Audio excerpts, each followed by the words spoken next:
Alright guys and gal, how sick was that B-roll sequence? We actually made that diorama, it's literally downstairs and we're going to be giving it away to one of you, but more about that in a bit. The Horus Heresy can be summed up by a collection of extremely badass heroic moments that shaped the galaxy for the next 10,000 years, with Sanguinius bravely marching to his death, hoping beyond hope that he could defy fate and save himself, his sons and the galaxy itself being one of the greatest. He was the Angel, greatest of the Primarchs and the true champion of the Loyalists. He had slain the unstoppable Angron, made the mighty Kabunda his bitch, and he held the Eternity Gate against an endless tide. He was wounded, his armor broken, the spear of Telesto gone, yet he still squared up to his big bulgy hardest brother and fought without hesitation. The duel was awesome, the setup to the duel was awesome. However, one question that burns hot in all of our minds, could Sanguinius have actually won, and was the duel itself a pointless waste of the Great Angel's life? Before we get started, that sexy diorama you saw was made by me and Chris, the founders of Dice Dioramas, where every month we build an insane Warhammer 40k diorama, taking our favorite moments from the lore and then bringing it to life. However, dioramas are expensive and time consuming to make, so unfortunately we can't just make them out of the goodness of our hearts. So it's because of our Dice members that we can.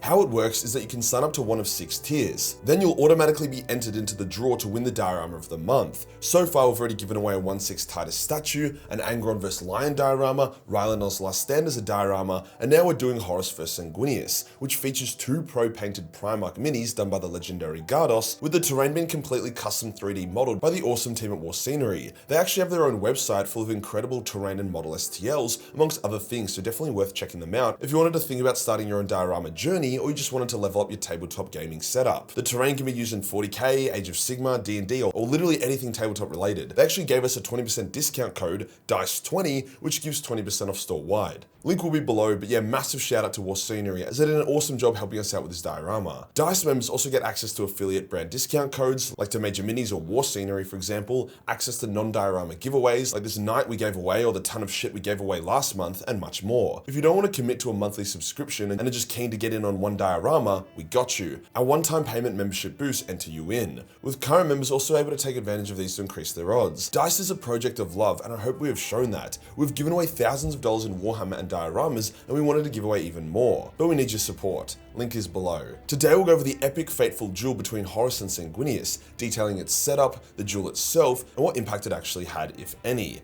Let's get into it. The duel between Horus and Sanguinius wasn't a surprise to anyone, both in lore and out of lore. Sanguinius had been receiving near non-stop visions of the duel for years before he faced Horus, while the Horus vs Sanguinius duel had been a part of the lore for decades before we found out what really happened. It was a massive point of fan theories and conspiracies. All we knew is that they fought and Sanguinius died, giving birth to the popular theory that during the duel, Sanguinius would fall to the Black Rage, beat Horus, and then had to be culled by a devastated emperor who was severely wounded by his berserk son. Obviously that would have been way too left of field, so that isn't how it went, but the point is that it was fun to throw around wild speculation. Here's the setup. Sanguinius' visions began getting darker and darker until he literally just foresaw Horus killing his ass in countless different ways. Chaos would literally trigger these visions within Sanguinius in order to fuck with him. The Great Angel felt despair and even felt the tug of the Black Rage, once actually succumbing to it temporarily after getting cum blasted with chaotic energy, and was only stopped when the Sanguinor intervened. Unlike Conrad, Sanguinius didn't think his visions were all inevitable, which is why he maintained his sanity whilst Conrad did not. Sanguinius knew he would face Horus, but he believed he could defy fate and kill his brother. There was even one vision amongst infinite others that showed him defeating Horus, one slim hope, one maneuver that the War Master wouldn't expect, and he could beat his brother and save his father. Sanguinius clung onto this one slim twist of fate and used it to strengthen his resolve and carry him through the rest of the heresy. It was actually sad to see Sanguinius, the beacon of hope, carrying such a heavy burden that weighed him down. He went from full of light and hope to being this terrible angel of darkness and retribution. He just got so fucking mad, which fair, I would be too. He trusted his fated showdown with Horus so much that even when he was stuck on the other side of the galaxy, far away from Terra, he knew he would get home. The dude even fucking squared up to an Imperator Titan and slew it because he was so confident in his destiny. Even though the odds of him actually beating the Titan was slim and the margin for error was massive, he still fucking did it. Who else can say they slew an Imperator? I sure as hell can't. Honestly, the Titan death book was kind of mid, but it was worth it for that one scene. Sanguinius was begging for his showdown with Horus just as much as he was dreading it, and boy would he get it. But it wasn't this clean thing. It wasn't fresh, ready to fuck Sanguinius versus Horus. It was a Sanguinius who had fought and beaten Angron, but only after getting stabbed by Angron's unholy sword and given a wound that refused to heal. It was the Sanguinius who had fought and slain thousands of traitors, getting shot with bolt and stabbed with blade all the while. It was the Sanguinius who banished Kabunda, greatest of Khorne's demons, and it was the Sanguinius who held the Eternity Gate. It was also the Sanguinius who had lost the Spear of Telesto on his way to face Horus, a mighty weapon. It was the Sanguinius who had been holding enough doubt and insecurity to cover 1,000 lifetimes. Horus, on the other hand, had been sitting in his chair jerking off most of the heresy. His only serious wound, dealt to him by Lehman, had fully healed due to the efforts of Malagurst, and he was ready to rock and roll. He had the power of chaos at his hands. However, this Horus was also extremely delusional. In his head, he thought he could create a new Mournival, with the Emperor, Valdor, Sanguinius, and some of his other loyalist brothers and rule the galaxy together, since he fucking hated his retard traitor brothers. He genuinely thought the whole "join me" shit was actually gonna work, despite years of metaphorically licking out demonic bumhole. When our loyalist heroes teleported on board the Vengeful Spirit, they were separated. Dawn ended up in some kind of shithole Khornite desert pocket dimension, Valdor ended up somewhere, Sanguinius was closest to Horus but also got put into a pocket dimension sort of thing, the Emperor was put as far away as possible to delay him. Now, was it the smartest move for Sanguinius to try find and solo Horus?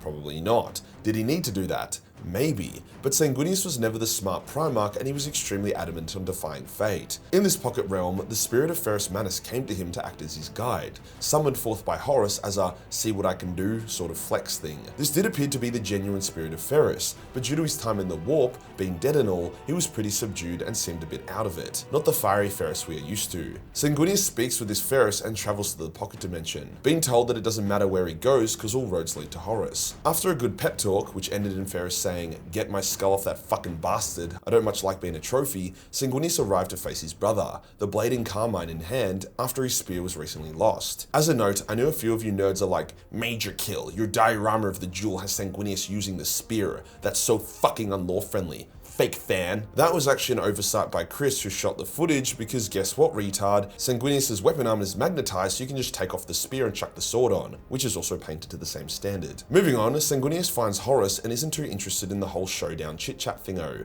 which upsets Horus because Horus is super fucking down for the showdown chit-chat. The two brothers fight, however Horus is actually holding back. He wanted Sanguinius to join him, so he fights with him with the immense strength of a Primarch, not the strength of the Prince of Chaos. This is a genuine Sanguinius vs Horus duel. Both brothers get strikes in, but Sanguinius' speed is insane, especially as he flies into the air and dive bombs Horus time and time again, scoring wound after wound. Eventually, amazingly, Sanguinius actually wins. He drives Horus to his knees, the War Master bleeding from dozens of deep mortal wounds. Sanguinius had won the fair fight and prepares to end his brother's life. However, Horus draws in his true power, and as Sanguinius goes to finish, Horus blocks the strike. In a panic, Sanguinius strikes again and again. Each strike is perfect as the last, but Horus blocks and parries them with ease. Horus stands back up, but despite his despair, Sanguinius doesn't back down. He strikes at Horus with everything, fighting not to survive but to kill his brother. He takes to the air again, but with his full power, Horus reaches through the dimensions and is able to grab his brother by the foot and smash him into the ground,